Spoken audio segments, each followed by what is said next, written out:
के करे आंगने तुलसी गछियात सीता उठी पूजैत सीता उठी पूजाई हो।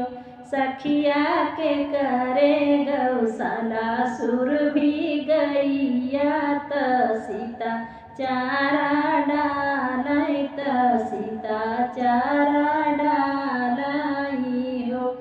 कौसल्या आंगने तुलसी गछियात सीता उठी पूजैत सीता उठी पूजाई हो। दशरथ गौशाला सुरभि गैयात सीता चारा डालैत सीता चारा डालाई हो।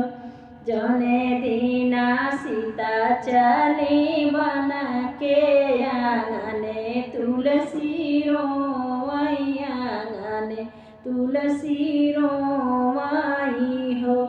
जौने दीना चली सीता बन के आंगने तुलसी रोई आंगने तुलसी रोई हो। सखिया दुआरे पे रोवै सुरभि गैयात सीता जई है बना के त सीता जई है बना कई हो। रोवई ताल तलैयात बन के चिरैयात बन के चिरैयाई हो। सखिया रोवता है सगरियुआ अयोध्यात सीता बना जाई है त सीता बना जाई है हो। रोई रोई पूछै तुलसी मैया सुनहु मोरी सीता सुनहु मोरी रानियाई हो। सीता के उठी भोरहि नहाए त जलवा चढ़ाए त जलवा चढ़ाए नी हो। सीता के हमका फूलवा चढ़ाए त दूध नहवाए त दूध नहवाए नी हो। सीता के हमका भोगवा लगाए त दियना जलाए त दियना जलाए नी हो। सीता के हमके चुनरी चढ़ाए हरि के संगे ब्याहे हरि के संग ब्याहे नी हो।